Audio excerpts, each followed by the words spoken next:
The Empire demanded surrender, but human warships answered.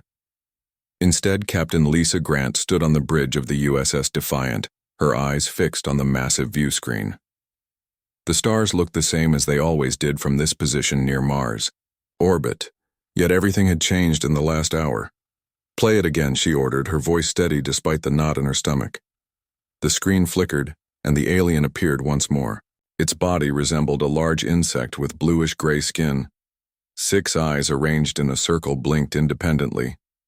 When it spoke, 2 mandibles clicked together in a rhythm that made Lisa's skin crawl. "Humans of Earth. We are the Zarnaxian Empire, rulers of 500 star systems across this galactic arm. Your expansion into space has been noted and will no longer be tolerated. Your species will surrender all interstellar vessels and colonies to Imperial control within 72 Earth hours. Resistance is futile and will result in planetary bombardment. We await your surrender." The bridge remained quiet. Lisa could hear the soft beeping of consoles and the hum of life support systems. 20 crew members looked at her, waiting for words of comfort she wasn't sure she could provide. Commander Joe Nichols, her first officer, stepped closer. "Captain, we've confirmed similar messages have been received at all major Earth governments and orbital stations." Lisa nodded. "And the source?" "A fleet of ships just appeared near Proxima Centauri. They just showed up, like they stepped out of nowhere." "How many?" Joe's face tightened. "At least 30 capital ships, each one bigger than anything we've ever built. And that's just what our long-range scanners can detect." Lisa turned to the tactical station. "Lieutenant Dan Wells, show me their positions." The view screen changed to display a star chart. Red triangles marked the alien fleet. They were moving slowly, but steadily toward Earth. "They'll reach our outer defense perimeter in 50 hours, Dan said, "just before their deadline expires." Lisa took a deep breath. The Defiant was one of Earth's newest warships. Even so, it was just 500 meters long with a crew of 340. From the scan data, the smallest alien ship was twice that size. "Get me Admiral Frank Collins at Sol Command," she said, "and send emergency protocols to all ships in the fleet. Level 1. Alert." Communications Officer Mia Johnson nodded. "Yes, Captain, transmitting now." While they waited for the connection to Sol Command, Lisa studied the alien fleet's formation. They moved with precision, like they had done this many times before. "They expect us to surrender," she said quietly. Joe looked at her. "Ma'am." "Look at their approach. Slow, organized, not trying to hide. They're not preparing for a fight. They've done this before to other worlds, and they're used to getting what they want." The screen switched to show Admiral Frank Collins. His gray hair was messy and his uniform looked like he had put it on in a hurry. "Captain Grant, I've seen the message. I'm gathering all available ships at Jupiter's L5 point. Can you make it?" "There in 12 hours? Yes, sir. We're ready to depart orbit." "Good. We're going to show these Zarnaxians that humans don't surrender to threats. I want the Defiant as my flagship for the defense." Lisa nodded. "We'll be there, Admiral." When the call ended, Lisa turned to the helm. "Lieutenant Sam Dixon, set course for Jupiter L5. Maximum speed." "Course laid in, Captain." "Execute." The Defiant's engines roared to life. The ship turned away from Mars and accelerated toward the outer solar system. On the main view screen, Earth appeared as a blue marble. Lisa stared at it, thinking of the 9 billion people living there. People who had no idea that aliens existed until an hour ago. People now facing the threat of planetary bombardment. "Commander, I want all department heads in the briefing." "Room in 30 minutes, Lisa said. "We need to prepare the ship for battle." "Yes, Captain." As Joe left to organize the meeting, Lisa stepped closer to the view screen. The Defiant was one of 7 major warships in Earth's fleet, 7 against 30. The math was simple and depressing. Meanwhile, back on Earth, emergency meetings took place in every major government. In Washington, D.C., Defense Secretary Alan Peters faced the Joint Chiefs in a secure room beneath the Pentagon. "Ladies and gentlemen, we have less than 72 hours to prepare our response," he said, his face grim. "The President will address the United Nations in 1 hour. But first I need your assessment. Can we fight these aliens? General Maria Wilson shook her head. With what? Our biggest ships are tiny compared to theirs. We have no idea what weapons they possess, and their technology seems far beyond ours. If they can travel between star systems in minutes. So you suggest we surrender? Alan asked. I'm suggesting we be realistic. This isn't a movie where plucky humans defeat the alien armada against all odds. Admiral Kevin Jones cleared his throat. There's another option. We have 7 warships and numerous smaller vessels. We also have the automated defense platforms throughout the asteroid belt. If we're clever about it, we might be able to show enough resistance to make them reconsider. A show of force, Alan said, nodding. Exactly. We can't win a prolonged war, but we might convince them that conquering us would cost too much. Make them decide we're not worth the trouble. Maria leaned forward. That's a dangerous game. If we fight and lose, they might decide to make an example of us. And if we surrender without a fight, Kevin countered, we'll still be at their mercy. At least this way we keep our dignity. Alan looked at the images of the alien ships on the screen. Each one was massive, with strange protrusions and glowing sections that probably served as weapons. The president won't surrender, he said finally. It's not in our nature and it's not what the people would accept. So we need a plan to fight, even if it's just to show these Zarnaxians that humans don't bow to bullies. On the Defiant, Lisa prepared her crew for the coming battle. Engineers checked weapon systems. Pilots ran combat drills in the ship's simulators. Medical staff prepared for casualties. In her private quarters, Lisa recorded a message for her husband back on Earth. John, I don't know if you'll get this before everything happens. The aliens have given us 3 days. We're gathering the fleet to make a stand. I want you to take our son and go to the shelter in Montana. Just in case. She paused, fighting back tears. I love you both, and I promise no matter what these aliens think, humanity won't go quietly. They demanded surrender, but our ships are going to answer instead. As the Defiant raced toward Jupiter, Earth faced its greatest challenge. Not just a test of military might, but a test of human will. The clock was ticking. 72 hours until the deadline. 72 hours to prepare for a fight against an enemy who had conquered 500 worlds. The Empire had demanded surrender. Now it was time to see what human warships would say in response. The Empire demanded surrender, but human warships answered instead. The USS Defiant reached Jupiter's L5 20 hours after the alien message. 6 other human warships had already gathered there, hidden in the electromagnetic shadow of the giant planet. From orbit, Jupiter's swirling storms provided a backdrop of orange and red as the fleet prepared for battle. Captain Lisa Grant stepped onto the bridge after a brief rest. She had managed only 3 hours of sleep, but it would have to be enough. Status report, she said to Commander Joe Nichols. All systems operational. The fleet is assembled and waiting for Admiral Collins' orders. Lisa nodded and looked at the tactical display. The 7 warships of Earth's defense fleet were arranged in a loose formation. USS Defiant, Valiant, Challenger, Endeavor, Archimedes, Horizon, and Intrepid.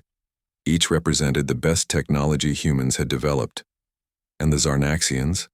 Still, on course, they'll reach Saturn's orbit in 18 hours. Lisa studied the alien fleet's approach vector.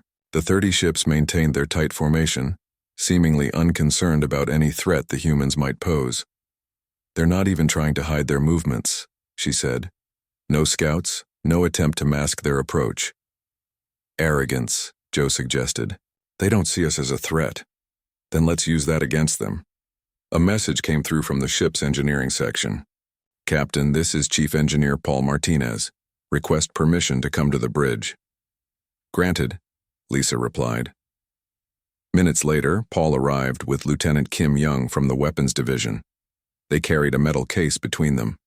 Captain, we've received the experimental shield modulators from Earth, Paul said, placing the case on a nearby console. Dr. Samantha Lee's team rushed them from prototype to production in 36 hours. Lisa raised an eyebrow. Those weren't supposed to be ready for months. Alien invasion tends to speed up R&D, ma'am, Kim said with a slight smile. They've modified the design to specifically counter what we believe are Zarnaxian energy weapons, Based on the sensor readings from Proxima Centauri, will they work? Paul shrugged. In simulations, yes. In real combat against alien technology we barely understand, we'll find out. How long to install them? 6 hours for all 7 ships if we work together. Lisa nodded. Make it happen. As the engineers left, Admiral Frank Collins called for a meeting of all ship captains. The holographic projector in the center of the bridge activated, showing 6 other captains alongside the admiral. Ladies and gentlemen, Collins began, in 24 hours the aliens expect our surrender. Instead, they'll get our response. He gestured, and a battle plan appeared in the projection. We'll use Jupiter's magnetic field to mask our movements until the last possible moment. Lisa studied the plan. The Archimedes, Horizon, and Intrepid will serve as our forward elements, she said, noting their positions. Defiant, Valiant, Challenger, and Endeavor will execute the main assault once the Zarnaxians commit to their primary attack vector. Captain Eric Stone of the Valiant frowned. This assumes their battle doctrine follows predictable patterns. We know almost nothing about them.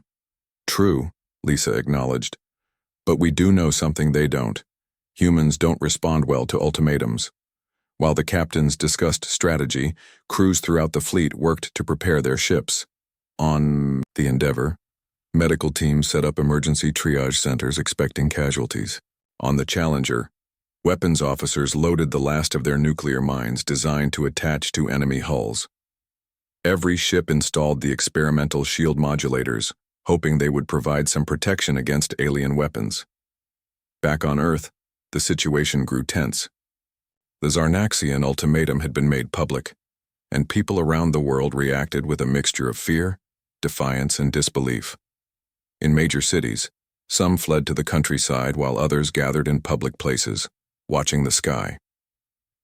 In New York's Times Square, a huge crowd had formed. Among them stood retired Colonel Jack Morris, who had once commanded Earth's first lunar base.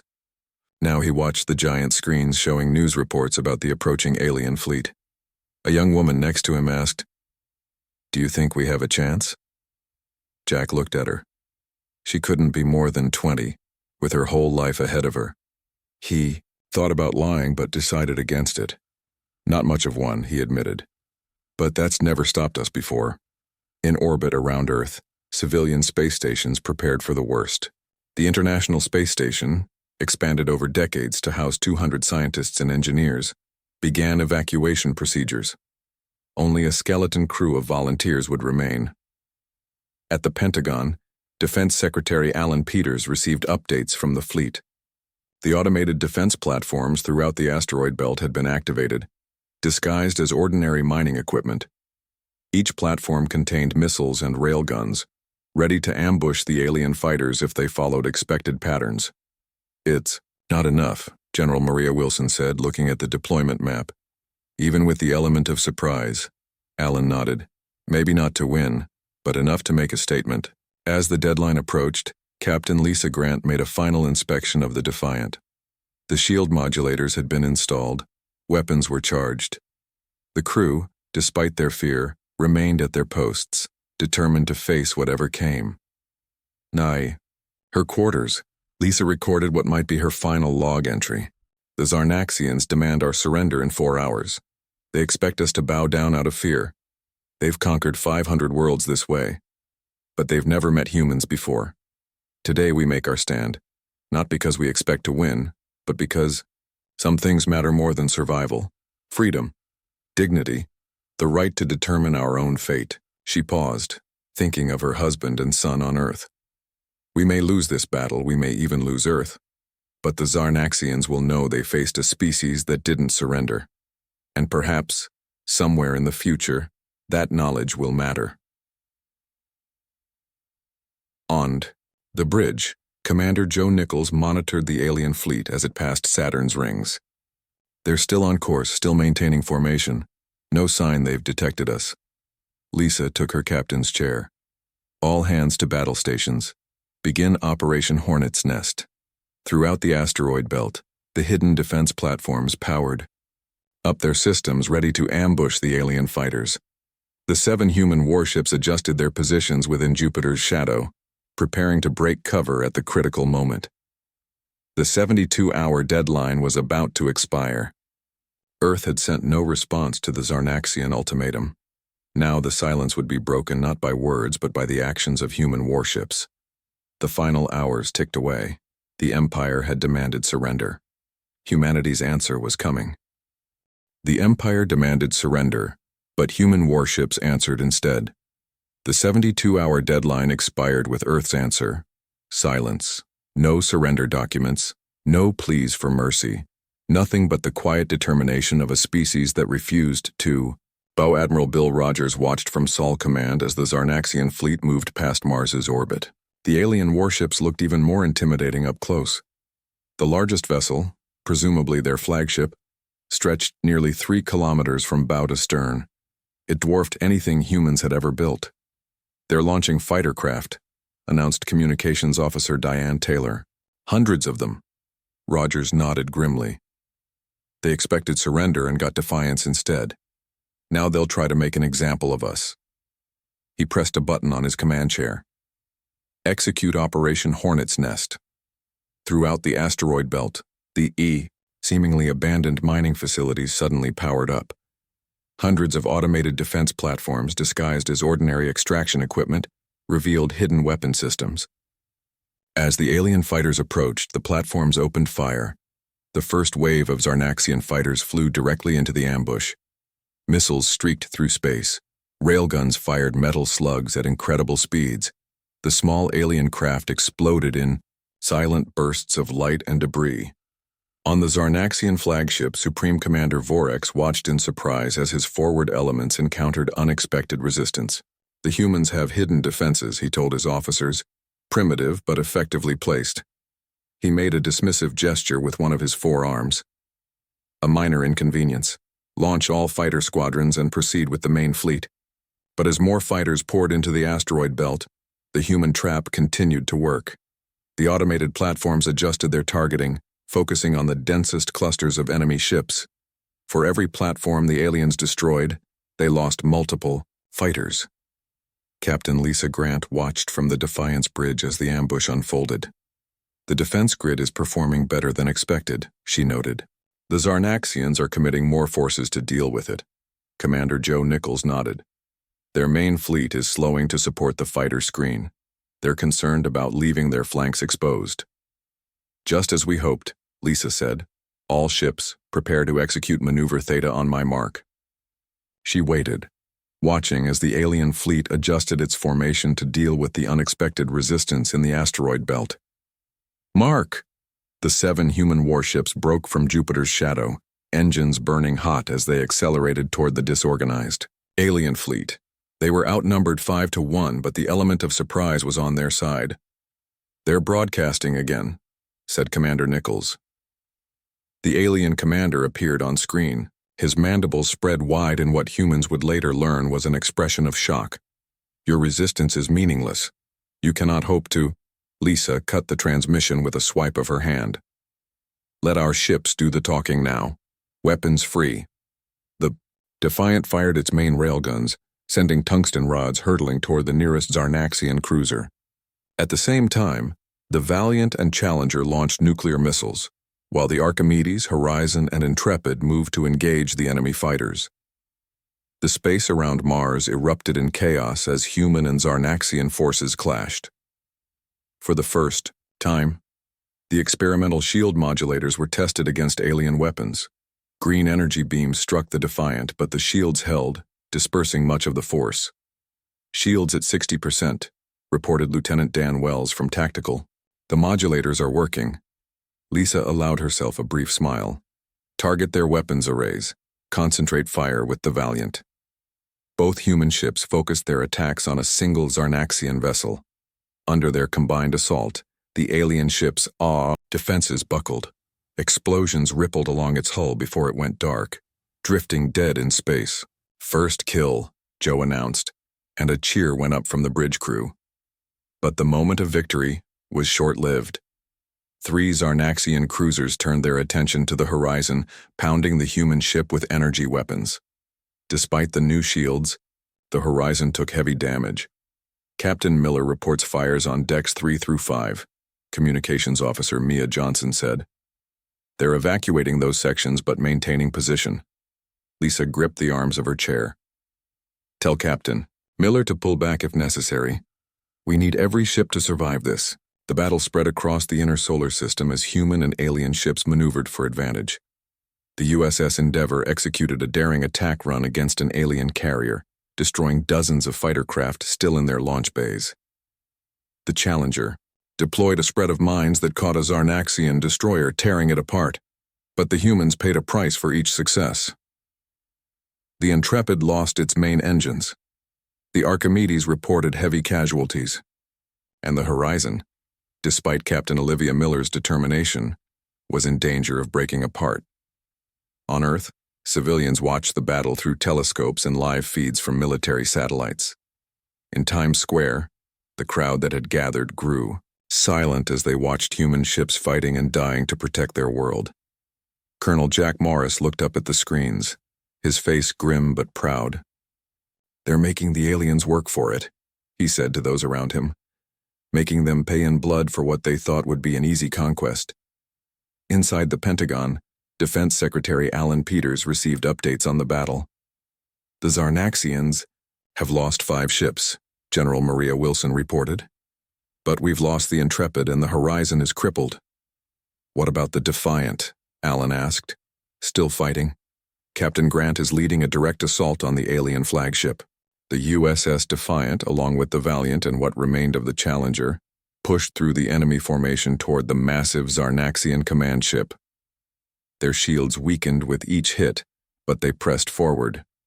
Shields at 20%, Dan Wells announced. One more direct hit and they're gone. Lisa nodded. Divert all non-essential power to engines. We need to get closer. The 3 human warships accelerated, dodging fire from the surrounding alien vessels. The Defiant shuddered as a glancing blow struck its port side. Distance to target? Lisa asked. 8,000 kilometers and closing, Joe replied, but we're taking heavy fire. The Challenger exploded in a bright flash, torn apart by concentrated enemy fire. The Valiant's bridge was hit, killing Captain Eric Stone and most of his senior officers. Still, the Defiant pushed on, closing the distance to the Zarnaxian flagship. They were now close enough to see details of its alien construction, the strange symbols painted on its hull, the massive weapon ports that could destroy a human ship with a single shot. Arm all remaining nuclear warheads, Lisa ordered. Prepare for close-range detonation. The Defiant was now alone, racing toward the heart of the alien fleet. The fate of Earth depended on what happened in the next few minutes. The Empire demanded surrender, but human warships answered instead. The USS Defiant raced toward the Zarnaxian flagship, its engines straining at maximum power. The massive alien vessel loomed larger on the view screen with each passing second. Energy beams lashed out, some missing, others glancing off the weakened shields. Shields at 12%, Dan Wells reported from Tactical. Nuclear warheads armed and ready. Captain Lisa Grant gripped the arms of her chair. We need to get closer. Their point defenses will stop the warheads if we launch from here. Commander? Joe Nichols studied the tactical display. Captain, there's a blind spot under their main hull. Their weapons can't cover that area effectively. Lisa nodded. Helm, adjust course. Take us underneath them. Lieutenant Sam Dixon's hands flew over the controls. New course plotted, but it's going to be tight. Do it. The Defiant dove sharply, rolling to avoid a barrage of enemy fire. The maneuver brought them directly beneath the Zarnaxian flagship's belly, into a relatively unprotected area where the alien ship's weapons couldn't easily target them. We're in position, Sam announced. 500 meters from their hull. Lisa stood from her chair. Deploy all nuclear mines. Set timers for 30 seconds. Then get us out of here. Maximum thrust. The Defiant released a series of small, disc-shaped objects that attached themselves to the Zarnaxian flagship's hull. Each contained enough nuclear material to destroy a small city. Mines deployed, Dan confirmed. Timers running. Now get us out of here, Lisa ordered. The Defiant's engines fired at full power, pushing the ship away from the alien flagship as quickly as possible. But the Zarnaxians had noticed the attack. Fighter craft swarmed after the human vessel. Weapons firing, shields failing, Dan reported as the ship shuddered under multiple hits. Lisa watched the countdown on the tactical display.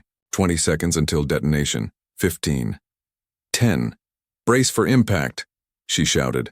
At 0, the nuclear mines exploded simultaneously. The combined force ripped through the underside of the Zarnaxian flagship, tearing open its hull and exposing multiple decks to space. Secondary explosions followed as the damage reached ammunition stores and power systems. The shockwave hit the Defiant, sending it tumbling through space. Emergency lights flashed as several systems failed at once. Damage report, Lisa called out, pulling herself back into her chair. Engines offline, weapons offline. Life support functioning on backup power, Joe replied, reading from his console. But we did it, Captain. Look, on the view screen, the Zarnaxian flagship listed to one side, huge sections of its hull torn open and venting atmosphere. Fires burned briefly before being extinguished by the vacuum of space. The massive ship wasn't destroyed, but it was severely crippled. They never expected us to get that close, Lisa said quietly. They never expected us to risk everything on one attack. Throughout the solar system, the battle continued. The remaining human ships fought with desperate courage against overwhelming odds. The USS Horizon, despite heavy damage, managed to destroy 2 more alien vessels before Captain Olivia Miller ordered her crew to abandon ship. The Valiant, now commanded by its executive officer after Captain Stone's death, covered the evacuation of the intrepid survivors.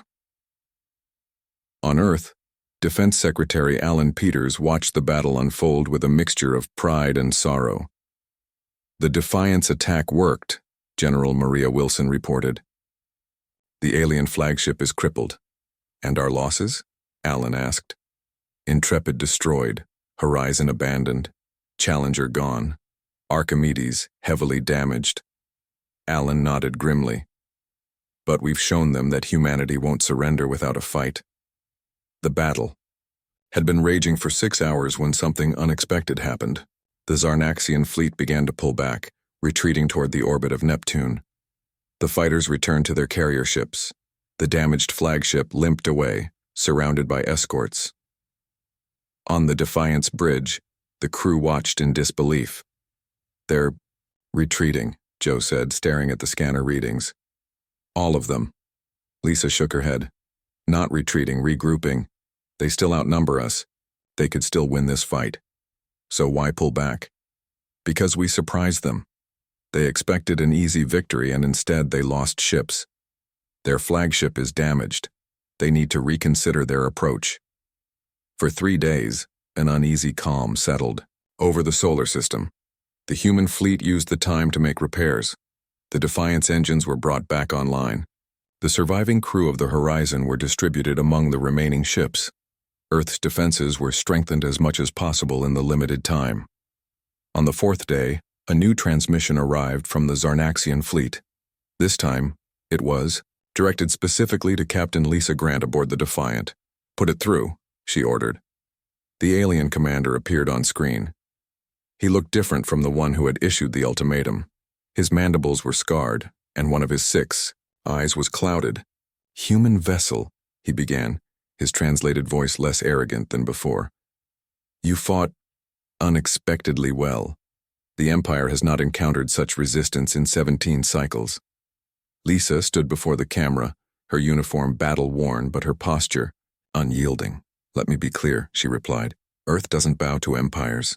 We're willing to discuss peaceful relations between our species, but it will be as equals or not at all. A long pause followed before the alien responded. The Zarnaxian Empire acknowledges the combat capabilities of humanity. Another pause. We propose in negotiations. The bridge crew exchanged glances of surprise and cautious hope. We accept, Lisa said. Choose a neutral location. The rings of your 6th planet. 3 of your days from now. When the transmission ended, Joe turned to Lisa. Do you think they're serious? Or is this a trap? Lisa considered the question. I think they're serious. They could have continued the fight and probably won. But it would have cost them more ships, more lives. They're not used to that. So we actually did it? We fought off an alien empire? Lisa shook her head. Not quite. But we showed them that conquering Earth would come at a price they might not be willing to pay. She looked around at her tired but proud crew. And sometimes that's enough to change the course of history. Word of the pending negotiations spread across Earth. After days of fear and the grim reality of watching their defenders die in space, people began to hope. Not for victory. That had never seemed possible, but for survival. For a future. As the Defiant prepared to meet the Zarnaxians at Saturn, Lisa recorded a message for her family. I don't know what will happen next, she said. But I do know this. When the Empire demanded surrender, humanity answered with defiance, and that answer has brought us to this moment, not as conquered subjects, but as equals at the negotiating table. The Empire demanded surrender, but human warships answered instead. The rings of Saturn provided a stunning backdrop for the most important meeting in human history. Ice particles and rocky debris formed beautiful patterns in the pale light of the distant sun. Against this canvas, two ships faced each other in the void. The USS Defiant represented Earth, still bearing the scars of battle. Opposite it floated a Zarnaxian diplomatic vessel, smaller than their warships, but still impressive, with its alien design. Between them, a neutral meeting space had been established, a simple module where representatives from both species could talk, face to face. Captain Lisa Grant adjusted her formal uniform one final time before entering the airlock. Ambassador. Mary Collins stood beside her, a veteran diplomat who had been chosen to lead the human negotiation team. Ready, Captain? Mary asked. Lisa nodded. As ready as anyone can be to meet aliens who were trying to conquer us a week ago. Your actions gave us this chance, Mary reminded her. Without the Defiant's attack on their flagship, we wouldn't be here talking. We'd be surrendering or dying. Together, they entered the module. The inside was divided into two sections with a transparent barrier separating humans from aliens. The atmosphere on each side was adjusted to suit the respective species. 3 Zarnaxians waited on their side, their insect-like forms somehow more intimidating up close. The leader was instantly recognizable by the scarring on his mandibles, the same commander who had proposed the negotiations. Next to him stood 2 others, one wearing elaborate decorations that suggested a high political rank. Ambassador Collins spoke first. I am Mary Collins, representing the United Earth Government. With me is Captain Lisa Grant of the USS Defiant. We come seeking peace between our worlds. The translator device between them processed her words. The lead Zarnaxian responded, his mandibles clicking as he spoke. I am Fleet Commander Krell. With me is Imperial Envoy Zox and Science Director Vreen. We speak with the authority of the Emperor. The formal introductions complete, they moved to the central table. Maps of the solar system appeared on display screens, showing the territories under discussion. The Zarnaxian Empire controls 500 worlds across this galactic arm, Envoy Zox began. We have expanded for 12,000 years. No species has ever refused our initial demand for surrender. Mary nodded. Humans value our freedom above all else. We would rather fight a hopeless battle than surrender without trying. So we observed, Commander Krell said. His tone was hard to read through the translator, but his next words were clear enough. Your ships were outnumbered and outgunned, yet you damaged our flagship and destroyed 7 of our vessels. Lisa spoke for the first time. We knew we couldn't win a prolonged war, but we could show you that conquering Earth would cost more than it was worth. Science Director Vreen tilted his head in what might have been respect. An effective strategy. Our conquest models did not account for such determination. The negotiations continued for hours. The Zarnaxians demanded access to Earth's resources. The humans refused but offered fair trade instead. The aliens wanted military bases in the solar system. Again, the humans refused but proposed scientific exchanges. Back and forth they went, neither side willing to give up their core principles. As the talks reached a critical point, Envoy Zox asked the question that had been hovering unspoken between them. Why did your species fight when you knew you could, not win? 500 worlds have joined our empire, most without firing a shot. Lisa and Mary exchanged glances, and Lisa decided to answer honestly. Throughout our history, humans have fought against overwhelming odds, not because we expected to win, but because we believed the fight itself had value. Freedom isn't just a word to us, it's worth dying for. Commander Krell studied her for a long moment. Before we came to your system, our intelligence suggested your world was divided. Many nations, many languages, many conflicts among yourselves. Mary nodded. That's true, we don't always agree. But when faced with an external threat, humans have a way of setting aside our differences. Fascinating, Science Director Vreen said. Most species we encounter are either unified but weak or strong but fragmented. You appear to be adaptable. Very, Lisa confirmed. It's how we've survived on our planet. After a brief discussion, among themselves in their own language, Envoy Zox turned back to the humans. The Emperor has reviewed our reports of the battle and these negotiations. He has decided that the Zarnaxian Empire will recognize Earth's independence. Mary's expression remained professional, but Lisa could see the relief in her eyes. And, your fleet? Will withdraw beyond your star system. We propose a non-aggression treaty and the establishment of diplomatic relations. No military presence in our system? Lisa pressed. None, Commander Krell confirmed. In return, you will not interfere with Zarnaxian interests beyond your solar system. It was a better offer than anyone on Earth had dared hope for. Mary outlined a few more points about trade and scientific exchange, but the core agreement was clear. Earth would remain free. 1 month later, the Treaty of Saturn was signed. Representatives from all Earth nations gathered to witness the historic moment when humans and Zarnaxians formally recognized each other's sovereignty. The alien fleet departed as promised, leaving behind only a small diplomatic ship in orbit around Jupiter. On the observation deck of the Defiant, Lisa stood with Commander Joe Nichols watching the ceremony on a view screen. Do you think they'll keep the peace? Joe asked. Lisa considered the question. I think they're smart enough to know that humans make better friends than enemies. They've conquered 500 worlds, but I suspect we're the first to make them reconsider their approach. Because we fought back? Because we showed them something they hadn't seen before. A species willing to risk everything for freedom. As the ceremony concluded, Lisa's thoughts turned to the future. Earth had gained its first official contact with an alien civilization. The technology they might share, the knowledge they could exchange, the possibilities that opened up. It was staggering. But more important was the message that had been sent across the stars. Humans would not be easily conquered. The next alien empire that appeared in Earth's skies would know the story of how the Zarnaxians demanded surrender, and how human warships answered instead. What happens now, Captain? Joe asked. Lisa smiled, as she looked out at the stars beyond Saturn's rings. The same stars that had seemed so threatening a month ago now beckoned with promise. Now we build ships that can go farther. We explore. We learn. And we remember what we accomplished here. She turned to face him, her expression determined but hopeful. We showed the galaxy that humans don't surrender easily. That might be the most important thing we ever do. As the Defiant turned for home, Lisa knew that Earth had changed forever. They had faced an alien empire and survived. They had earned respect instead of conquest.